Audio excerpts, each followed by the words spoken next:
দারুণ সুখবর। এই ৭ শ্রেণীর দলিলে আর নামজারি লাগবে না। চালু হলো স্বয়ংক্রিয় সিস্টেম। আসসালামু আলাইকুম ওয়া রাহমাতুল্লাহি ওয়া বারাকাতুহু। প্রিয় বন্ধুরা, আমরা যারা মিউটেশন অর্থাৎ নামজারি নিয়ে খুব সমস্যাগ্রস্ত আছি, তাদের জন্য আজকের ভিডিওটি অত্যন্ত আনন্দের এবং দারুণ সুখবর। অনুরোধ করব আজকে ভিডিওটি ধৈর্য সহকারে সম্পূর্ণ দেখবেন। আর অবশ্যই ভিডিওটি ভালো লাগলে সকলের স্বার্থে ভিডিওটি বেশি বেশি শেয়ার করে দেবেন। ভূমি মালিকদের জন্য আশার আলো হয়ে এসেছে ভূমি মন্ত্রণালয়ের নতুন সিদ্ধান্ত। এখন থেকে ৭টি নির্দিষ্ট শ্রেণীর দলিলের ক্ষেত্রে আর আলাদা করে নামজারি অর্থাৎ মিউটেশন করার প্রয়োজন হবে না। দলিল রেজিস্ট্রেশনের সঙ্গেই একই দিনে স্বয়ংক্রিয়ভাবে নামজারি সম্পন্ন হবে।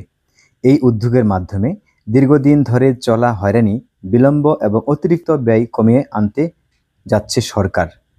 ভূমি মন্ত্রণালয় জানিয়েছে, আপাতত দেশের ২১টি সাব রেজিস্ট্রার কার্যালয়ে এই আধুনিক অটোমেশন পদ্ধতি চালু করা হয়েছে।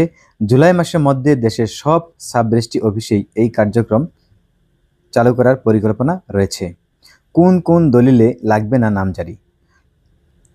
নতুন নিয়মে নিচের ৭ শ্রেণীর দলিলের ক্ষেত্রে আলাদা করে নামজারি করতে হবে না। ১. বিক্রয় কাবলা অর্থাৎ সাব কাবলা দলিল। জমি বিক্রি ও ক্রয়ের মাধ্যমে সম্পাদিত এই দলিল স্বয়ংক্রিয়ভাবে নামজারি হয়ে যাবে। ২. হেবা দলিল। রক্ত সম্পর্কের মধ্যে বিনামূল্যে সম্পত্তি হস্তান্তরের এই দলিলেও এখন নামজারি প্রক্রিয়া নিজে থেকেই সম্পন্ন হবে। ৩. হেবা বিলাউজ দলিল। রক্ত সম্পর্কের বাইরেও হেবার মাধ্যমে হস্তান্তরিত জমির দলিলেও একই সুবিধা পাওয়া যাবে। ৪. বন্টননামা দলিল। পারিবারিক সম্পত্তি বন্টনের ক্ষেত্রে করা দলিলেও নামজারি হবে অটোমেটিকভাবে। নাম্বার ৫. ওসিয়তনামা দলিল। কারো মৃত্যুর পর ওসিয়ত অনুযায়ী যিনি মালিক হবেন, দলিল রেজিস্ট্রেশনের দিনেই তার নামেও মিউটেশন সম্পন্ন হবে। নাম্বার ৬. এওয়াজ বদল দলিল। জমি বিনিময়ের মাধ্যমে সম্পাদিত এই দলিলেও স্বয়ংক্রিয়ভাবে নামজারি হয়ে যাবে। নাম্বার ৭. না দাবি দলিল। যেখানে কোনো পক্ষ জমির উপর দাবি ত্যাগ করে, সেই দলিলেও আর আলাদা নামজারি করার প্রয়োজন হবে না।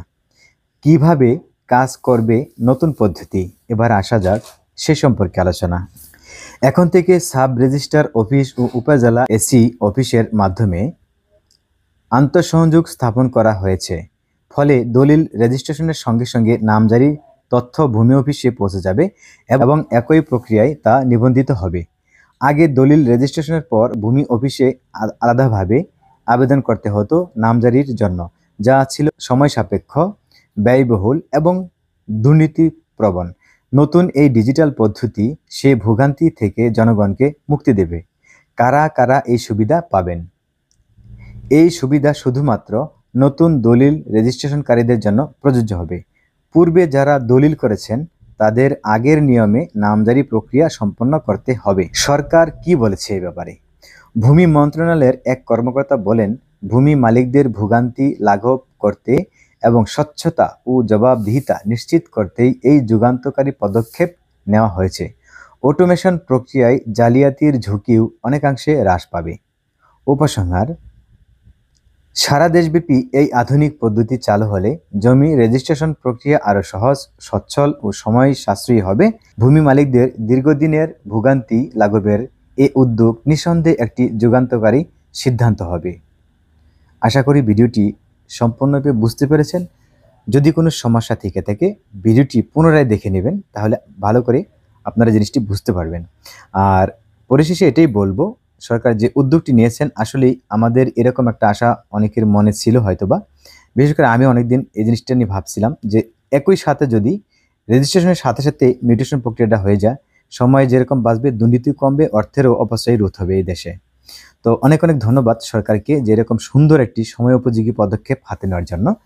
আশা করি সারা দেশেই এই কার্যক্রম চালু হবে এবং দুর্নীতির মুক্তভাবে এই প্রক্রিয়াটি জনগণের দ্বারগোড়ায় এই সুবিধাটি পৌঁছে যাবে ইনশাআল্লাহ। প্রিয় বন্ধুরা, আবার অনুরোধ করব, যদি ভিডিওটি ভালো লেগে থাকে সকলের স্বার্থে ভিডিওটি বেশি বেশি শেয়ার করে দেবেন। আবার আসবো নতুন কোনো ভিডিওতে। সে পর্যন্ত ভালো থাকুন, সুস্থ থাকুন। আল্লাহ হাফেজ।